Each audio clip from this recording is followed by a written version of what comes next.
دمباش بینرین هجا جستدین دنگ امریکا لواشنطن پایتخت بخیرهاتنا و دکم دخلک که نو ده ج برنامه هفترنگ و گرک نو دناو بخچی چاندو نرا رنگین ده.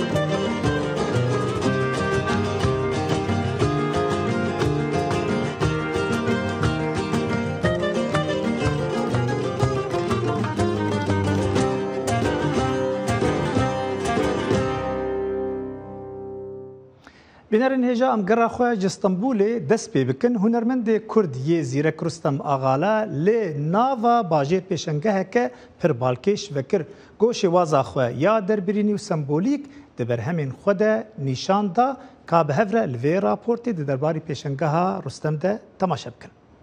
لستنبول رستم آغالا یکم پیشنگه خواه وکر. هنرمند رستم آغالا یکوب عسل خوشکوی سانجاغا سر به پارێزگاها هەولێرا هەرێما کوردستانیە بە هەفکاریە کۆڤارا کوردستان کرۆنیکل و شانخانەیە ئاوەستایێ وەقفا ئیسماعیل بەشیکچی یەکەم پێشانگەها خۆیان تابلۆیان ئاب ناوێ گەریانێک لە ناو ڕەنگێن ئاغالە لە گالەریا هونەری یا وەقفا ئیسماعیل بەشیکچی ڤەکر. هەوڵم داوە ئەو کارانەی کە لێرە نمایشیان دەکەم ئەو کارانە بن کە نزیکن لە فۆرمی کوردی و من خۆم بەگشتی هەرناو فۆرمی کوردی کار دەکەم و یەک لەو بابەتانی کە زۆر ئاشنایە بە خەڵکی کوردستانی باکوور یان بە تایبەت کە بڵێ شاری ماردین. ڤەکردنا پێشانگەهê civaknas dostê Kurdan û serokê Rûmetê yê Weqfê İsmaîl Beşikçî pêkanî. Di pêşangehê de hejmarek nivîskar, helbestkar, rojnameger, hunermend jî amade bûn. Şerîf Yaşar serokê Komeleya Dîroknasên Hunerê ji dengê Emerîqa re li ser pêşangehê û berhemên Aghale ev nirxandin kir. Di hunerê xwe de jimer ser şahmeran, ser Yezîdîtiyê û ji ser Kurdistanê ştê ku resmê ku ava kirî anî jimer e. بابەت شاماران بابەتێکە زۆر شعبیە بەڵام وەکو لایەنی هونەری کەم کاری لەسەر کراوە. وەرگێر ئەرکان چارداکچی jî balkişan ser temayên Aghale yên wekî şehmeran, çanda êzidî û yaresaniyan û diyar kir ku berhemên Aghale bandor lê kiriye. Folklora ku bikartîne bixusûs ew fotoyên wî girtinê li xelkê me yê êzidî yan yê yaresanî ez pir tesîr bûm. Nivîskar Gula Almastê jî destnîşan dike ku di berhemên Aghale de motîfên ezdayetiyê û bîranînên bav û kalan zêdetir derdkevin pêş û dibêje. Motîfên ezdayetiyê û motîfên çîrok û bîranînên pîrekan kal û bavan bi awayekî pir xweşîk û balkêş li vir çavan rakiriye. Ji aliyê din ve beşdarên pêşangehê wiha kêfxweşiya xwe tênin ziman. Êdî derazî sixmeran heye, sixmeran terwê havê merafa min jê heye. Gelekê xweşim wenên bi vawayî ciwan min dîtin. Hunermend Rûstem Aghale di berhemên xwe yên vê pêşangehê de zêdetir ji çanda Kurdan, ji mîtolojî û folklorê sûd wergirtiye. û di berhemên wî de temayên wekî şehmeran li Kurdistanê, tenêtî, êş û azar û bendewariyên êzîdiyan û jana kolberan derdixe pêş. Pêşangeha geriyanek li nav rengên Aghale dê heta çardehê tirmehê li benda hunerhezan be. Mevlût Oğuz, dengê Amerîka, İstanbul. Her di nav hunera şêwekarî de dimînin û ev rapor jî di derbarî hunermendê şêwekarê Kurd Kawa Nûriye ji bajarê Helepçe got di hunera xwe de kelepûr û kevneşopiya Kurdan diyar dide. Kawa Nûrî hunermendekî şêwekarî Helepçeya. Rewaletî sunnetî lê karekanî ew da mewdayekî firawanî dagîr kirduwe. Ew dەیەوێت fôrma sunnetiya huneriyەkan بەنەوەی ئێستا ئاشنا بکاتەوە. ئەم خانووە ئەگەر سیرکی یەکێکە لە ڕواڵەتەکانی گوندێک لە گوندەکانی کوردستان بەرهەیوانی ماڵێکە لەگەڵ دوو ژووری پشتەوە دارەڕا و بانگردێن و کۆمەڵێک فۆرمی کۆنی کوردەواری کە کۆن لە گوندەکانە بەداخەوە ئێستا هەستەکەی ئەو فۆرمانە بەرەو کاڵبوونەوە چێ منیش وەک نیەت و هەدەف و ئامانجی خۆم ئەمەوێت ئەو فۆرمانە دووبارە بێنمەوە بۆەوەی جیلی ئێستا و نەوەی ئێستا بزانن کە ڕابردویان بەم جۆرە بووە.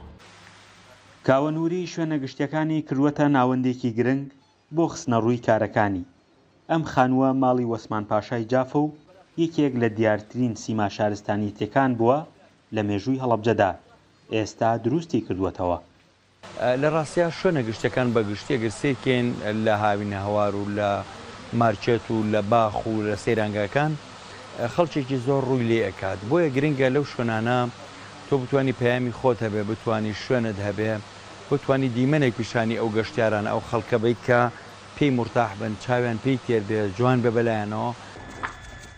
خستنە ڕووی جوانی هونەر و ڕاکێشانی خەڵک بۆ کارە هونەریەکان ئێستا بۆتە پەیامی سەرەکی ئەم هونەرمەندە وە خۆی دەڵێ لەو چوارچێوەیەدا کار دەکات. ئامانجی سەرەکی شم لە کارە هونەریەکانم بەتایبەت بوارە شەوەکاریەکە کە ئێستا سەرقاڵم ومەوێت تایبەتمەندی خۆمی تێوەرگرم، دروستکردنی جوانی و لایەنە ئێستاتیکێکی هەموو کارە هونەریەکانە، پیشاندانی جوانی و دەربڕینی جوانی. کاوەنووری ساڵی 1970 لە هەڵەبجە لەدایک بووە. دەرچووی کۆلێجی هونەرە و سەرپەرشتیاری هونەری پەروەردەییە لە هەڵەبجە. بەشداری چەندین پێشەنگای ناوخۆی و بیانی کردووە و ئێستاش بەردەوامە لە کارەکانی. فەرحان هەورامانی، دەنگی ئەمریکا، هەڵەبجە.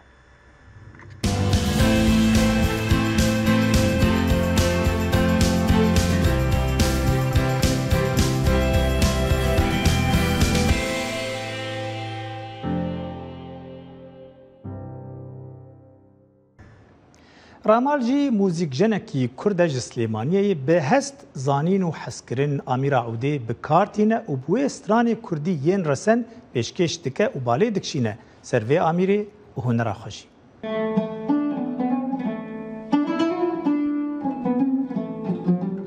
هەموو نەتەوەکان لە ڕۆژهەڵاتە سوودمەند بوون لە موزیکی کوردی، هەم لە ڕووی میلۆدی و هەم لە ڕووی ڕیتم. لە ڕێی ئەم دوانەوە ئیدی زانستەکانی تری موزیک دەست پێەکە.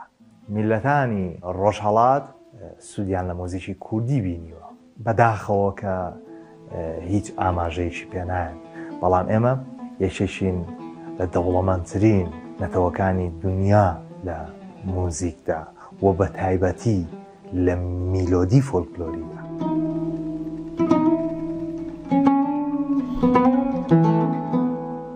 من ڕامەڵامانج تەمەنم 28 ساڵە، لە سلێمانی لەدایک بووم، لە خێزانێکی هونەری من عود دەژەنم و مۆزیکە نووسم، سەرقاڵی دروستکردنی کتێبێکم بۆ ئامێری عود. 4 ساڵ لە پەیمانگای هونەر جوانەکان مامۆستا بووم و نزیکی بۆ 4 ساڵەچێ لە کۆلێجی هونەر مامۆستام کەسێک دێتە دنیاوە بۆ پەیامێک گێتە دنیاوە. بۆ من مۆزیک بوو و عودژەنین بوو. هەمیشە پرسیارم لا دروست ببوو ئەو جیاوازیە چییە کە عودژەنێکی تورکی هەیەی لەگەڵ عودژەنێکی عێراقیە. لەم پرسیارکردنەوە ڕێچکەیەک ئەدۆزیتەوە کە هەستەکەی لە تۆ زۆر نزیکە. ئەوەی کە من هەستم پێ کرد کلاسیکال میوزیک بەهێزە بۆ ئەوەی کە پەروەردەی موزیسیانێک بکە لە هەموو ئامێرەکانە. هەمیشە وا بیرم لێ کردوێتەوە کە من لە کوردستانە درێژە پێدەری ئەو ڕێگایە بم. بۆیە من موزیکی ناوچەی ڕۆژهەڵات کلاسیکاڵی بە گشتی هەمووی دەژەنم. لە ئێستاە کە ئەمەوێت شتێک دروست بکەم بە پشبەستن بە و موزیکی کە چەند ساڵە ڕاهێنانی تیاکەم بەرەبەرە. ئێستا بۆ نمونە دوو موزیکم کلیپ کردووە، یەکیان بە ناوی زیرەک کە میلۆدەکەی لە میلۆدی حەسەن زیرەکەوە.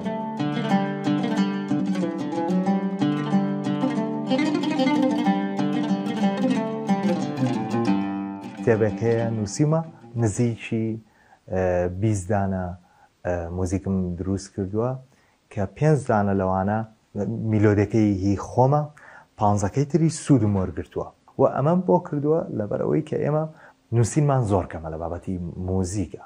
بەداخەوە موزیک دانەرە کوردەکان و عودژەنە کوردەکان کەمترین میتۆدیان داناوە.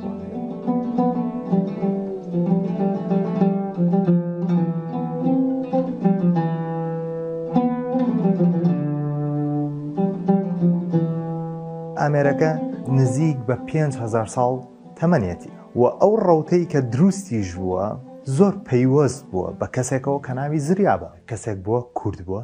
ئەم عودەی کە ئێستا ئێمە لە ئامێزی یەکگرین و ئەیژەنین زریا هۆکارەکەیەتی نزیکی 100 ساڵە بێتەوە کە مۆزیک لە شارەکەمانە بوونی هەیە. ئیدی ئەبێت بنووسینەوە ئەو میلۆدیە زۆر نەمرانە بهێڵینەوە ئەو ڕێتمانە لە ناو نەبینەوە ئەو فۆرمانەی کە دروست بوون لە ڕێگەی ئەو هونەرە فۆلکلۆریۆ لە دەستی نەبێت. ئەو شێوە چڕینانە بەردەوام بن بخوێنرێن. کەسێکی پایەبەرزی وەکو مامۆستا موستەفای میرزادە وتێتی کە کاتێک من لەگەڵ حەسەن زیرەکە ژەندومە بۆیە هێندە کوردیە لەبەرەوەی لاسایی شێوە چڕینەکەی حەسەن زیرەکم کردوێتەوە بە ڤایۆڵینەکە.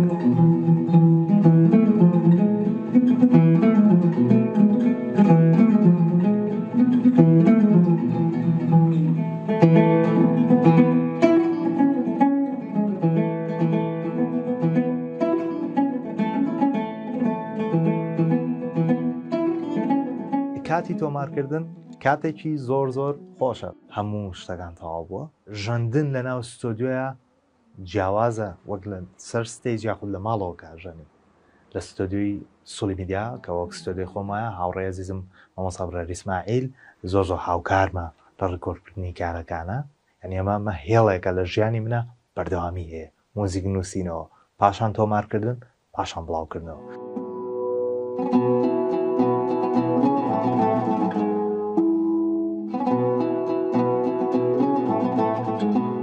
زۆر گەشببینم بەهۆی ئەوەی کە موزیسیانی زۆر باشمان هەیە موزیشی نەتەوەیەک بە کەسانێک تێک ناچێتەوە کە لە موزیکدا نازان لە چۆیان و لە چۆڕە.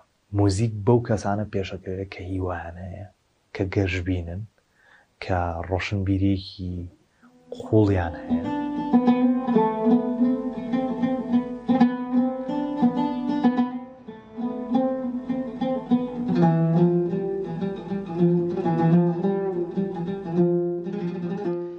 راپۆرتجی di derbarî hunermendekî gênc yê Kurdê Êzîdî ye got li kampa penaberiyê bûyîneyên xwe û nîgarên balkêş roniyêtîne ser karîseta got li serê Kurdên Êzîdî bûye. Kaberê xwe bidin berhemên wî.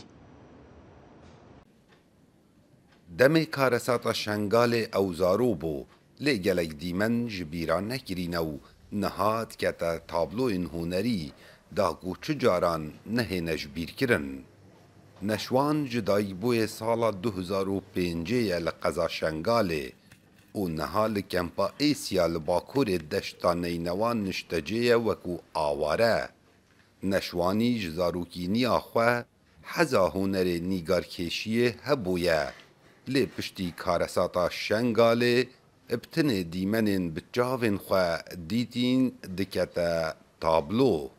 ئەو تشتێت نەخۆش بسەرێ دەهاتی دەدیسا وسا لەو حەگێدە دیار بکی ش بەرەوەکە تقریبان دەبێژی ئەو دەدیسا وان هەستێت نەخۆش دەدیسا نوتکی ش بەر وەیەکی تشتێکی نەخۆشە دۆرا گوندێن ما نەهێلان کەچ و کوردیلانە بگێڕینن قوب و مەزارگەهێن ما نەهێلان جەمایە لێ بگەڕینن قوتابخانێن ما نەهێلان گەنج تێدا ڕووناهیە ببینن و لەسەر بانێ خانیکێن کەرپی چاژی نەهێلان دایکێن ما زارۆکên xwe dilan dikade bi kêfxweşî binivînin. Her tabloyekê hozanek li ser nivêsiye û ji ber ku her tabloyekê janek di dilê neşwanî da durust kiriye. Hejî li ser zarokê şingaliya reyne ke gelek zarok şingalî min bînin van bajêra wan baş mecbûriye bi rastî lê gelek jî şixulin wisa hî ji li hemrekî kiçikok de hemrê wan neê şixule jî. Herçende jiyana awarebûnê gelek berbest hene ku mirov negehîte hîvî û umêdên xwe lê malbata neşwanî gelek harî karin digel da. Ji ber wekî nişwan bidî mewhîbel bal heye mewhîbel bal hebû ji ber wekî şecaan dil ser rism wan bimînî و هاتان هۆی بەردەوام لەسەر ڕسمیت خوا لەسەر تشتا هەموو کارە نشوان ڕسماندینە جزاروکینی ئاخوا هەتا نوکەب سەدان تابلۆین ڕەنگێن داری و ئاوێ نەشوانی دروستگیرینە و لە جەمخوا پاراستینە چار پیشانگە vekirîne çaverê wê rojêtket tablôyekê durust ket demê gişt xelkê Şengalê vedgerine ser cih û warên xwe û jiyan wekû berê asayî bît. Kawa Merdengê Emerîka deşta Neynewa. Lê Parîsê jî mezateke hunera ciwan vebû got nêzî 25 berhemên ji mamostayên hunera hevçerx têdebûn weke doşamp, rodîn û hinî dinê jî ka bi hevdû re li vê raportê temaşe bikin bê mezatxane çawa bû. Lîstikvan Gerard Depardieu wê di 35 berhemên ji koleksiyona xwe ya hunerî ya sed sala bîstan di dawiya îlonê de bo firotinê derxîne mezatê da ku barê xwe hinekî sivik bike. Serokê vê firotinê diyar dike. Di koleksiyonê de peykerên bronz yên hunermend Rodin, 5 berhemên Calder û tabloyeke Hans Hartung jî wê cih bigirin. Mezata firotinê wê di 26 û 27 îlonê de were darxistin û Depardieu dibe ku ji 3 heta 5 milyon euroyan qezenç bike. Cureyên karên ku têne pîşandan pir berfireh in. Karên ku bi çend sed euroyan hene berhemên biçûk in ku pir hêjan e. Hevdem karên herîbiha jî hene yên wek peykerê Germain Richer ku hêjayê dora 500,000 euro ye. Gerard Depardieu ku lîstikvanê Fransîyê herî naskiriye û hêjî pir çalake ji hin berhemên hunerî ku di jiyana xwe de bi dest xistine niha vediqete. Mezatkerê firotinê David Norman dibêje ku Depardieu di heftê û çar saliya xwe de neşkeriya dilê vekirî kiriye û her wiha ew kesayetiyeke gelek tiş dîtine û niha pêdiviye ku ew hinekî sivik bibe. Gerard Depardieu niha tenê bi hunera xwe bi xwe xwe fêrkirinê re eleqedar dibe. Pêşî bi xwendina xwe, pişre bi çavên xwe, bi hevdîtinên xwe, bi taybet ez li ser tabloyên li piş min in difikirim yên ku mêwiyên rasthatinin. Depardieu ticarî devji kişandina fîlman berneda lê divan demên dawî de ji ber sêzdeh îfadeyên nû yên ser tundiya seksîst û tundiya zayendî ew rawestî. Ew ji 2021 vir ve bo gumanbariya tecawûz û destdirêjiya seksî ya dijî lîstikvana jin Charlotte Arnold tê tawanbar kirin. Gerard Depardieu di Gulanê de bi sedema vê tawanbariyê ji danasîna fîlma dawî ya ku tê de lîstibû ya bi navê Yumamî hate derxistin. Her wiha gelek pêşandanên stranbêjiya wî ya ser Barbara jî ji hêla feministan ve hate astenkirin. Ez hêvî dikem ku mirov ferqeke zelal bixe di navbera nûçeyên qanûnî û hêjabûna vê berhevokê. Her wiha ev mezat ne serkesayetiya Gerard Depardieu ye, ji ber ku ew koleksiyoneka hunerî ya bêhempa ye. Cîhana hunerî niha li bendeyê ku ev mezata navdar lê nîqaşbar pêk were. Özlem Yasak, Dengê Amerîka.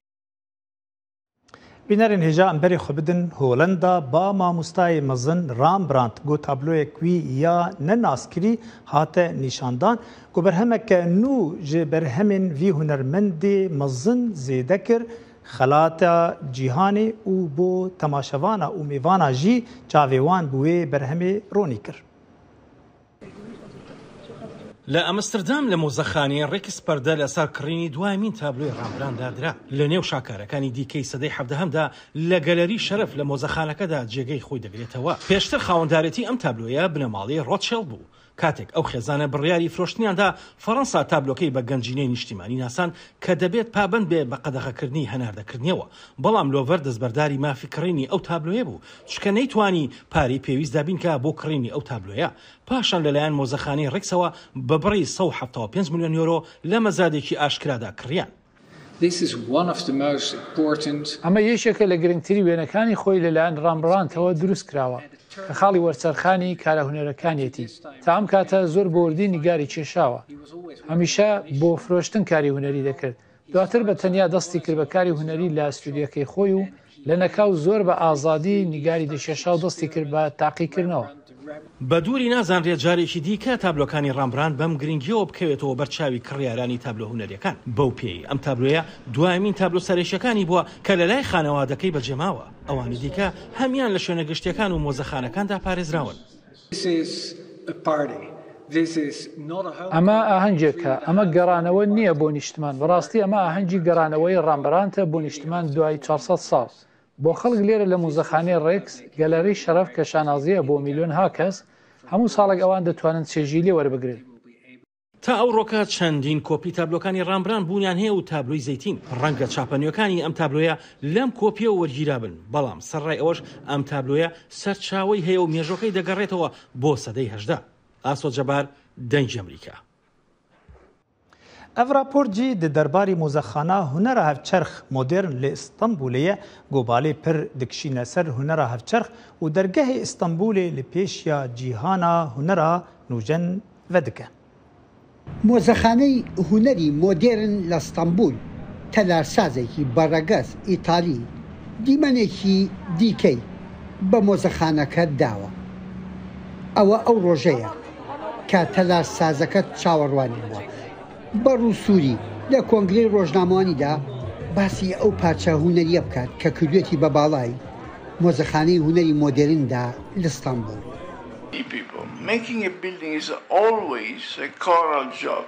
دروستکردنی تەلارێک کاری بە کۆمەڵە و هەرگیز کاری یەک کەس نییە. دروستکردنەکەی وەک یاریکی درێژخایەنی وەک پینگ-پۆنگ وایە 6 ساڵ دەخایەنێت لە نێوان ئەو کەسە و یاری زانانی تردا. بۆیە چیرۆکەکە دوور و درێژە. دەبێت خەڵک لەوە تێبگەن کە تەلارسازی دروستکردنی هونەرە، بۆیە تەواو جیاوازە لە هەر هونەرێکی دیکە. ئەو تابلۆ هونەریە مۆدێرنانەی لەم مۆزەخانەیەدا دەخرێنە ڕوو پڕ بەبەری ئەو تەلارسازیە سەرنجڕاکێشەیە کە تەلارسازە ئیتالیەکە ڕەچاوی کردووە. نەکەر ئەوەش سوودی لە سروشتی ناوچەکەش بینیوە کە ئاوێکی زۆر لە زۆر جێگای ئیستانبولە. هەر کاتێک ئاو لە شوێنێک هەبوو زۆر باشە کە تەلارێک دروست بکەیت، چونکە دیمەنی ئاو شتەکان بۆ خۆی جوانتر دەکات. ئیستانبوڵیش پڕ لە ئاوە. ئاو لە هەموو جێگایەکە. بوونی ئاو لە کارە هونەرەکەدا ڕنگدانەوەی دەبێت. لە کەنارەکانی کۆنی ئیستانبول گەروی بۆسپۆرە مۆزەخانەیەکی زۆر مۆدێرن خۆی تێکەڵ بە مێژوویەکی دیکە ئاکات. یحیا بەرزنجی دەنگی ئەمریکا. هونەرمەندێ سوێسری فەرەنسی سایپی بەردەوامیە پرۆژەیە خۆی یا هونەری دکە گۆبوونەیەن مەزن بالێ دکشینە سەر ژینگەهێ و پاراستنا وێ وەکە vê پرۆژەیە wî ya nû گۆ li Swêsra vekir ji bo gobalê bikişîne ser parastina jîngehê ji qutiyên plastîkê û bandora wê. هونەرمەندێکی سویسری فەرەنسی وێنەیەکی مەزنی بەتڵێکی پلاستیکی یا قورمەچی لەسەر چیمەنێکی پارکا سویسرا کێشایە بە مەبەستا هشیارکردنا خەلکێ سەبارەت پیسبوونا ژینگەهێ. Ez nexşên mezin yên digel jîngehê û xezayê digûncin bi gêçî rejûyê li ser çîmentoyê erdê û her derekê li cîhanê dikêşim. Ez dixwazim bêjim bêyî ku ez bandorê li xwezayê bikim hewl didim karîgeriyê li ser bîrkirina mirovan û civakê durist bikim. سێ پێ و 4 ساڵی گێج و ڕەژی بەکار ئینانە بوونی کارکردنا وی هونەری کو bi dirêjahî û behnatiya sê cihêniyariya tenîsê ye li parka Louis Bourget ku dikefte ber avên Cinîva. Hûn li verî dibînin ku ev rengê reş e min ji reş vê bikarînaye. Enda caran xuya dike ku giya şewitiye ji ber rejî û min rengê spî jî bi gêçî bikarînaye û di navbera her duyan de rengên cuda weka gewr heye ku di nîgarên min de qebareya wê diyar dike. Ev hunera ku hatiye dorpêçkirin tê pêşbînîkirin ku bi dû heya sê hefteyên tir bimîne. Hêlin Sindî, dengê Amerîka. Bînerên hêja li vir em giştin dawiya gera xwe ta gereke din herşad û bextewar bin.